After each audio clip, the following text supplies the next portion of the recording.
Hello guys, मैं रुस्तम और आप देख रहे हैं नॉलेज लाइफ।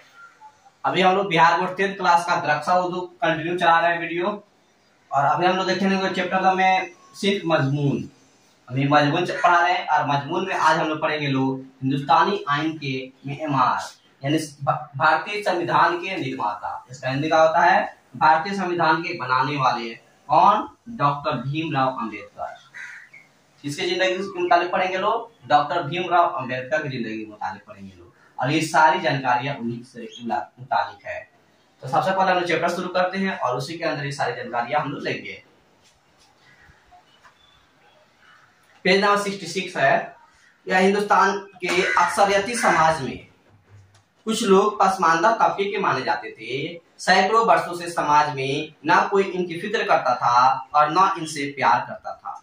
यानी भारत के जो बहुसंख्यक समाज है यानी हिंदू है, उनमें कुछ लोग पसमानदा तबके के माने जाते हैं यानी गरीब पिछड़े, जिसकी कोई फिक्र नहीं करता था, ना ही उनसे प्यार करता था, बल्कि वह लोग नफरत और हकारत की नजर से देखे जाते थे और उन्हें अछूत कहा जाता था। यानी कि इन लोगों को गांव से बाहर रखा जाता था, उन्हें अछूत कहा जाता था, उन्हें छुआ नहीं जाता था। ऊंची जात के लोग इन अछूतों को अपने दरमियान रहने की इजाजत नहीं देते थे। वह इनके कुओं के पानी को नहीं छू सकते थे, न इनके तालाबों से पानी भर सकते थे। अछूत मंदिर में नहीं जा सकते थे, न किसी स्कूल में तालीम हासिल कर सकते थे। इनका काम सड़कों गलियों में झाड़ू लगाना, जूते बनाना या जूतों की मरम्मत करना, बेत के टोकरे बुनना या मुर्दा जानवरों की खाल उतारना था। यानी जो अछूत होते थे उन्हें गांव से बाहर रहना पड़ता था। हिंदू धर्म के बड़े जात के लोग उन्हें अपने कुआं से पानी नहीं भरने देंगे, तालाब के पानी नहीं छूने देंगे, मंदिर में नहीं जा सकते हैं, ये तालीम हासिल नहीं कर सकते थे। इनका काम था सड़कों को साफ करना, गलियों को साफ करना, गंदगी को साफ करना या मरे हुए जानवरों को खाल उतारना। इस हमारे समाज में आज भी चलता है ना। देखिएगा लोग बहुत सारी जगहों पे अभी भी भेदभाव होता है। सैकड़ों वर्षों तक ये अछूत गरीबी, जहालत, सख्त जानफिसानी और अनगिनत तकलीफों की जिंदगी जीते रहे। यानी इनके साथ बहुत ही अन्याय होता था।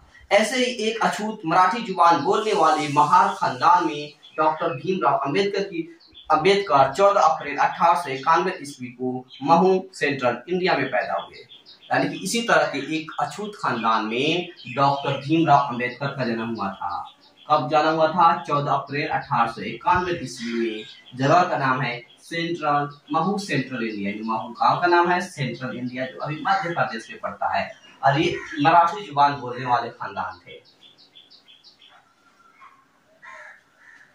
इनके वालिद का नाम रामजी मालूजी सकपाल और वालदा का नाम भीमबाई था।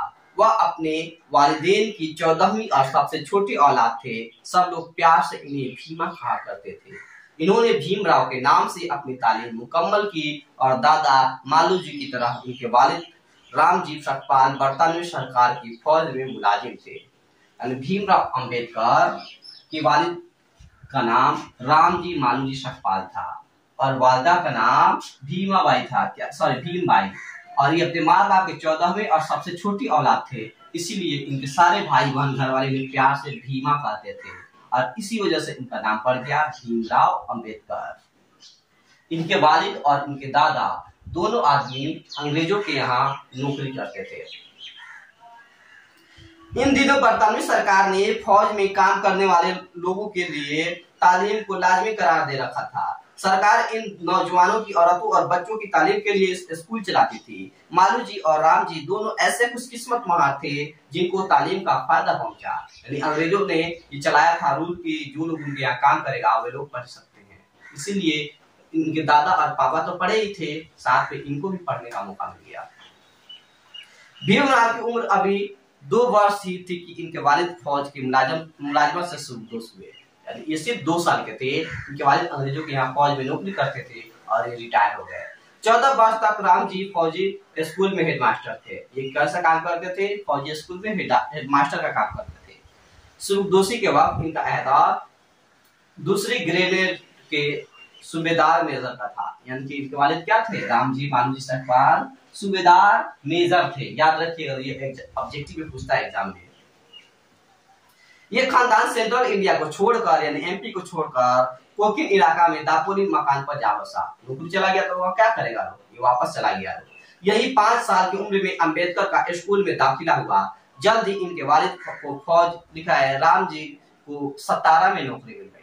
यानी 5 साल के स्कूल में इन्होंने पढ़ाई शुरू किया था, लेकिन जल्द ही इनके वालिद को एक दूसरी नौकरी सतारा में मिल गई। यानी कि सभी लोग अब कहाँ चले जाएंगे, यानी इस तरह एक खानदान सतारा चला गया। यहाँ भीमराव का छावनी गवर्नमेंट हाई स्कूल में दाखिला हुआ, यानी सतारा में गवर्नमेंट हाई स्कूल में इनका एडमिशन हो गया पढ़ने के लिए। भीमराव 6 साल के ही थे कि इनकी माँ भीमाबाई का यानी इंतकाल हो गया। कितने साल के थे? 6 साल के थे। तब तक इनके माँ का जो भीमबाई थी इनका निधन हो गया, मर गई। यहाँ पर फिर आगे लिखा है, चनांची राम जी की बहन ने इनकी खानदान की देखभाल शुरू कर दी। यानी कि इनके फुफ्फू थी राम जी मालू जी की बहन, क्या रहेंगी, भीमराव अम्बेडकर की फुफ्फू थी, उन्होंने इनकी पालन पोषण शुरू किया। बुआ, ठीक है ना। तो पूछता है भीमराव अम्बेडकर की पालन पोषण किसने किया था, तो उनकी फुफ्फू ने की थी। भीमराव को अब इस कड़वी सच्चाई का एहसास होने लगा था कि वह पैदाशी तौर पर अछूत है। आगे चलकर ऐसे ऐसे वाकयात उनकी जिंदगी में रूनुमा हुए कि उन्होंने अपने हम मजहब और हम मजहबों से नफरत होने लगी। वो बच्चे थे तो पता नहीं था, लेकिन जैसे जैसे बड़े होते थे उनके साथ भेदभाव होता था, छुआछूत होता था, और समझ गए कि वह एक छोटी जात से अछूत में पैदा हुए हैं। वह अपने मजहब वाले लोगों से नफरत करने लगे। 17 में तालीम के दौरान उन्होंने अपने नाम के आगे अंबेडकर लिखना शुरू किया, यानी भीमराव था अब अंबेडकर लिखना शुरू किया। दरअसल भीमराव के दादा परदादा कुंकित इलाके के अम्बावाड़े के रहने वाले थे। इनके गांव का नाम अम्बावाड़े था। मराठी जुबान बोलने वाले लोगों की रवायत है कि वह अपनी जात के साथ अपने रिहाइश के मकाम का नाम लगाते हैं। चनांची शखपाल के साथ भीमराव को दूसरा सरनेम अम्बावाडेकर मिला, जिसे बोलने की आसानी के लिए स्कूल के रजिस्टर में अंबेडकर लिख दिया गया। महाराष्ट्र के जितने भी लोग होते हैं अपने दादा का नाम, पिता का नाम, गांव का नाम अपने नाम के साथ जोड़ते हैं। इसीलिए इन्होंने भी अपने दादा का नाम के साथ एक दूसरा सरनेम अंबेडकर मिल गया, जो उनके गांव का नाम था। इस तरह से उनका पूरा नाम बन गया भीमराव अंबेडकर। तालीम के मामले में शुरू में तो भीमराव अंबेडकर संजीदा नहीं थे, या दूसरे बच्चों की तरह पढ़ने में जी नहीं लगाते थे। लेकिन आगे चलकर उन्हें जब तालीम की अहमियत का एहसास होने लगा तो उन्होंने अपनी तालीम पर ध्यान देना शुरू किया। ये इस जमाने की बात है जब राम जी की सतारा वाली नौकरी भी खत्म हो गई और इनका खानदान मुंबई मुंतकिल हो गया। ये लोग कहाँ चला गया? मुंबई। भीम लिखा है, मुंबई के एल्फिस्टन हाई स्कूल का माहौल जिसमें तालीम भीमराव अंबेडकर पढ़ते थे पुरसुकून न था। ये स्कूल सरकारी था, लेकिन यहाँ भी भीमराव के साथ जात पात का भेदभाव किया जाता था। न सिर्फ स्कूल का तुलबा यानी छात्र ही उन्हें नफरत और हकारत की नजर से देखते थे, बल्कि असातिज़ा यानी उस्ताद यानी टीचर का सलूक भी वैसा ही था। यानी कि इनका एडमिशन मुंबई में एल्फिस्टन कॉलेज में हो गया था, लेकिन टीचर और स्टूडेंट इनके साथ भेदभाव करते थे। ये तालीम की इम्पोर्टेंट जान चुके थे, इसीलिए ये पढ़ते रहे। लेकिन भीमराव खामोशी के साथ अपनी बेइज्जती बर्दाश्त करते रहे। इनकी तालीम जारी रही और उन्होंने 1908 ईस्वी में मैट्रिक का इम्तिहान पास कर लिया। यानी छोटे जात वालों के लिए बहुत बड़ी बात थी कि 1908 ईस्वी में भीमराव अम्बेडकर ने क्या कर लिया? मैट्रिक का एग्जाम पास कर लिया। महार जात वालों के लिए बड़े फख्र की बात थी, इसलिए इन लोगों ने इस खुशी के इजहार के लिए एक जलसा किया और भीमराव को मुबारकबाद दी। इससे भीमराव की हौसला अफजाई हुई। उन्होंने फिर अब एल्फिस्टन कॉलेज में दाखिला लिया और 1912 ईस्वी में इसी कॉलेज से बीए की डिग्री हासिल की। इसके बाद वह लिखा है बड़ौदा स्टेट से तालीमी वजीफे पर आला तालीम हासिल करने के लिए अमेरिका चले गए और कोलंबिया यूनिवर्सिटी में दाखिला ले लिया। देखिए लो, ये एल्फिस्टन कॉलेज में एडमिशन लिए और एल्फिस्टन कॉलेज से ही 1912 ईस्वी में बीए का इम्तिहान पास कर लिया। इनका हौसला बढ़ते जा रहा था और आगे बढ़ते जा रहे थे। बड़ौदा स्टेट की तरफ से इनको स्कॉलरशिप मिलता था और उसी स्कॉलरशिप के बदले में ये अमेरिका चले गए पढ़ने के लिए और कोलंबिया यूनिवर्सिटी में पढ़ने लगे। उन्होंने आसियात में इसी यूनिवर्सिटी से एमए किया, यानी कि कोलंबिया यूनिवर्सिटी से यानी कि क्या पढ़ाई किया? माशियात में एमए। और इसके बाद 1916 ईस्वी में पीएचडी की डिग्री हासिल की। इन्होंने कब पीएचडी किया था? 1916 ईस्वी में। इसी साल वह इंग्लैंड चले गए, यानी कि अमेरिका को छोड़कर के वहीं से बाहर कहाँ चले गए? इंग्लैंड, और लंदन स्कूल ऑफ इकोनॉमिक्स में दाखिला ले लिया। इसी के साथ ही वह इकोनॉमिक्स में एमएससी और बैरिस्ट्री की तैयारी करते रहे, यानी कि इकोनॉमिक्स में एमएससी की पढ़ाई कर रहे और बैरिस्टर यानी वकील की तैयारी भी कर रहे थे। लेकिन 1917 ईस्वी में इनका तालीमी सिलसिला इस वक्त रुक गया जब वो बड़ौदा स्टेट से मिलने का वाला वजीफा जो एक खास मुद्दत के लिए था बंद हो गया। नतीजतन उन्हें हिंदुस्तान वापस आ जाना पड़ा। यानी जो बड़ौदा स्टेट से स्कॉलरशिप मिलता था वो जिंदगी में थोड़े मिलेगा, थोड़ा दिन के लिए था, वो बंद हो गया। इन्हें अपनी पढ़ाई को आधे रास्ते में छोड़ करके वापस इंडिया आना पड़ा। हिंदुस्तान वापस आकर उन्होंने प्रोफेसर ऑफ कॉमर्स और इकोनॉमिक्स की हैसियत से सीडी होम कॉलेज में मुलाजमत शुरू कर दी। ये काम करने लगे, सीडी होम स्कूल में पढ़ाने लगे, है ना, प्रोफेसर की हैसियत से, और पढ़ा कर कुछ पैसे जमा करने लगे ताकि दोबारा जाकर पढ़ाई करेंगे। इसी अहदे पर 1918 ईस्वी से 1920 ईस्वी तक पढ़ाए। 1917 में वापस आए और 2 साल तक 1918 से 1920 ईस्वी तक पढ़ाते रहे। इस दौरान उन्होंने अपने तनख्वाह के कुछ रुपए बचाकर महफूज कर लिए थे और कुछ दूसरे मुखलिसिन ने अमदाद की, जिसकी बदौलत वह दोबारा 1920 ईस्वी में इंग्लैंड चले गए और अपनी अधूरी तालीम पूरी की। लेकिन इतना गरीब आदमी, एक अछूत आदमी इतना मुसीबत से पढ़ाई करता है, पैसा जमा करता है और फिर दोबारा अपनी पढ़ाई को मुकम्मल करता है। आज के बच्चों को सब कुछ मिलता है लेकिन पढ़ाई नहीं करते हैं। उन्होंने 1921 ईस्वी में एमएससी और 1923 ईस्वी में डीएससी की डिग्री हासिल की और बैरिस्ट्री भी पास कर ली, यानी 1923 ईस्वी तक सारे मुकम्मल कर लिए। इसके बाद हिंदुस्तान वापस आ गए। हिंदुस्तान वापस आकर उन्होंने वकालत का पेशा अख्तियार किया और इस वक्त से समाजी, इस्लाही और सियासी सरगर्मियों में हिस्सा लेने लगे। यानी जब हिंदुस्तान वापस आए तो वह अपनी छोटे जात के लिए, छूट लोगों के लिए हक की लड़ाई लड़ने लगे। हिंदुस्तान को आजाद लड़ाने के लिए आजादी की सरगर्मियां तेज कर दी, यानी यह एक साथ 3 लड़ाई लड़ रहे थे। यानी कि हिंदुस्तान को आजाद भी कराना था, अपने छोटे लोगों को न्याय भी दिलाना था और इसके अलावा हमारे देश को चलाने के लिए संविधान भी बनाने थे।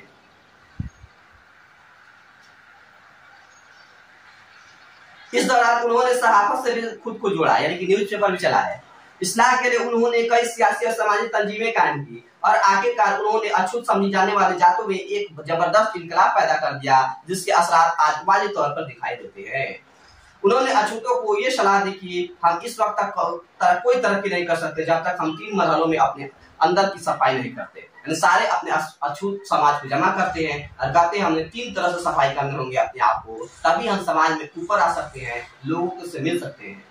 इनमें मैं आपसे कहता हूं कि आप ऐद कर ले, यानी कसम खा ले कि आप मुर्गा या सड़े हुए जानवरों का गोश्त नहीं खाएंगे। यानी अपने अछूत आवाज के लोग कहते हैं कि आप लोग कसम खाइए कि आप लोग मरे हुए जानवरों का गोश्त नहीं खाएंगे। वक्त आ गया है कि हम अपने दरमियान से ऊंच नीच का भेदभाव खत्म कर दे। आप अहद कीजिए, यानी कसम खाइए कि बचे कुछ और फेंके हुए टुकड़े नहीं खाएंगे। सिर्फ हम लिखा है खुद सिर्फ इसी सूरत में ऊपर उठ सकते हैं अगर हम अपनी मदद आप करें, अपनी इज्जत नफ्स और दोबारा हासिल करें और अपनी ताकत को जाने। वह कहते हैं हम लोग भारत में बहुत ज्यादा तादाद में है, हम लोगों को अपनी ताकत को समझने होंगे, हमें दूसरों के फेंके हुए टुकड़े को नहीं खाने चाहिए, हमें छुआछूती भेदभाव को खत्म करने होंगे, हमें मरे हुए जानवरों को गोश्त नहीं खाने होंगे, हमें साफ सफाई सराहने होंगे। भीमराव ने जो तहरीक चलाई उसकी ऊंची जात के लोगों ने लिखा है की तरफ से जबरदस्त मुखालिफ हुए, यानी जितने भी बड़े जात के लोग थे भीमराव का विरोध करते रहे, लेकिन उन्होंने हौसला नहीं हारा। उन्होंने कानूनी तौर पर भी लिखा है मुखालिफों की मुखालफत को जवाब दिया और जिस तहरीक या मिशन को लेकर चले थे उसमें कामयाब भी हासिल की। यानी कि पढ़े लिखे वकील थे, बैरिस्टर थे, इसीलिए कानून के हिसाब से, समाज के हिसाब से सड़क पे हर तरह से लोगों का उन्होंने विरोध का सामना किया और समाज को हक दिलाने का काम किया।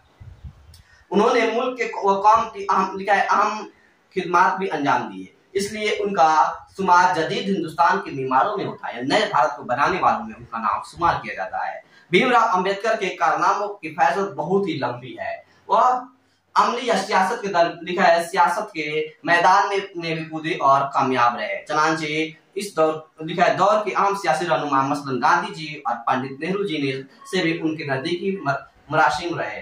चनांचे आजादी के बाद जब मुल्क में आईन साजी यानी संविधान सभा का मरहला दरपेश आया तो दस्तूर साजी कमेटी के व सदर के अहदे पर फाइज किए गए। यानी संविधान सभा जब बना तो ड्राफ्टिंग कमेटी होता है या इसके अध्यक्ष बनाए गए। कौन? भीमराव अंबेडकर। यहाँ ये बात भी याद रखनी चाहिए कि जब उनकी उम्र 14 वर्ष थी तो वह 5वीं दर्जे में थे। कितने क्लास में पढ़ते थे? 5वीं दर्जे के तालिब इल्म थे।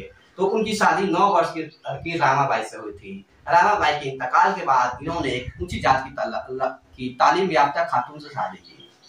भीमराव की शादी कब हुई थी? 14 साल की उम्र में 9 साल की लड़की रामाबाई से हुई थी, है ना। ये इंतकाल कर गई तो एक बड़ी जात की पढ़ी लिखी लड़की से शादी कर ली है। भीमराव अंबेडकर हिंदुस्तानी समाज में छुआछूत के रिवाज से बहुत ही बर्मन और बेजार थे, बहुत ही परेशान थे। इसलिए उन्होंने बुद्ध मजहब कबूल कर लिया, यानी कि अपने जितने भी दलित लोग थे सबको एक साथ लिया और हिंदू धर्म को छोड़ करके बुद्ध मजहब को अपना लिया। इनके इस कदम से मुतासिर होकर के दूसरे अछूत तबका के लोगों ने भी कैसर पदार्थ में अपना मजहब तब्दील कर लिया और बुद्धिस्ट हो गए। आगे चलकर वह सिर्फ अछूतों के रहनुमा ही नहीं रहे बल्कि हिंदुस्तानी कौम के रहनुमा समझे जाने लगे और बुद्ध मजहब के मानने वालों में भी एहतराम की नजर से देखे जाने लगे। मजहबी तकारीब और तकारीर के सिलसिले में उन्होंने इन ममालिक में लिखा है, उन ममालिक में भी दावत मिलने लगे जहाँ बुद्धों की काफी तादाद थी, यानी कि वह अपने धर्म को ही बदल दिया, पूरे देश के भी लीडर बन गए। और बौद्ध मजहब के जो लोग थे वो इतने पढ़े लिखे नेता को पाकर के बहुत खुश हुए और अपने मुल्क में भी उनको भाषण देने के लिए बुलाते थे। बहुत सारे इजाजत से भी नवाजे गए। हिंदुस्तान के सबसे बड़े इजाज भारत रत्न से भी नवाजे गए। हिंदुस्तान के सबसे बड़ा अवार्ड कौन है? भारत रत्न। और ये भी भीमराव अंबेडकर को मिला है। ठीक है, 5 दिसंबर 1956 ईस्वी की रात डॉक्टर भीमराव अंबेडकर सोने के लिए बिस्तर पर गए तो नींद में ही वफात पा गए। बुद्ध मजहब में मानने वाले कहते हैं इन्हीं नरवान मिल गया। इनकी वफात कब हुई थी? 5 दिसंबर की रात, यानी कि 6 दिसंबर की सुबह 1956 ईस्वी में। ठीक है, और ये इस वक्त आजाद भारत के पहले वजीर कानून यानी कानून मंत्री थे। ठीक है, बुद्ध मजहब के लोग कहते हैं इन्हें नरवान मिल गया। नरवान मिलना के अर्थ होता है इरफान हासिल होना। डॉक्टर बाबा साहब भीमराव अंबेडकर ने लिखा है जिंदगी भर अनथक यानी बिना थके कोशिश की। उनका मकसद था कि पसमानदा तबकात को बेदार करना, यानी अपने छोटे जात के लोग को जगाना, उठाना और हिंदुस्तानी समाज में बराबरी और भाईचारगी पैदा करना, यानी कोई भेदभाव नहीं रहेगा। डॉक्टर अंबेडकर ने हमारे मुल्क को वह दस्तूर दिया जो मजहब, जात, अकीदा और जिन्स के इम्तियाज को खत्म करता है, यानी उन्होंने हमारे मुल्क को एक ऐसा संविधान दिया जो हिंदू मुस्लिम जाति के भेदभाव, मर्द औरत के भेदभाव, सारे चीज को खत्म करके इक्वल करता है और तय करता है कि मुल्क के तमाम लोगों को यकसा मौका फराहम करेगा। ये दस्तूर मर्द मर्द के दरमियान, औरत मर्द के बीच मसावत कायम करता है और इसमें आम लोगों को शादी का ब्याह, तलाक, गोद देने, विरासत, तालीम के हुकूक दिए गए हैं। यानी कि इसमें बताया गया है कोई भी आदमी किसी भी मजहब को अपना सकता है, किसी से शादी कर सकता है, कितना भी पढ़ाई कर सकता है, किसी को गोद दे सकता है, अपनी जमीन जायदाद किसी को भी दान कर सकता है। ये सारी आजादी हमारे भारत की आईन में, संविधान में दिया गया है भीमराव अम्बेडकर के जरिए। इस तरह भीमराव अम्बेडकर ने हिंदुस्तान की दस्तूर साजी में एक अहम और तारीखी किरदार अदा किया।